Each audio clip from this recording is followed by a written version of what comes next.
Καλησπερίζω από το όμορφο Πυθαγόριο. Είναι 4 Σεπτέμβρη, ακόμα υπάρχει κόσμος στο Πυθαγόριο. Απλά είπα να βγάλω ένα βιντεάκι, ένα ωραίο μαχαίρι που έκανα. Δεν είναι ένα, είναι μια τριάδα μαχαιριών που έκανα για ένα καλό μου φίλο, τον Κωστή στην Κρήτη. Έλα λίγο από εδώ. Λοιπόν, αυτή είναι η θήκη, χειροποίητη. Αυτό λέγεται Celtic Basket Wave. Εδώ είναι το Orion Leather, εδώ το όνομα του κατόχου. Το μαχαίρι βλέπετε δεν πέφτει, τραβάς. Είναι μία λάμα χειροποίητη, φτιαγμένη από μένα.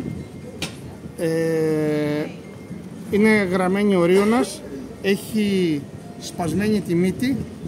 Βλέπετε πως φυτρώνει το μαχαίρι, είναι από μία εξαιρετική καρυδιά, σαμιώτικη, και για να το δούμε πως κόβει.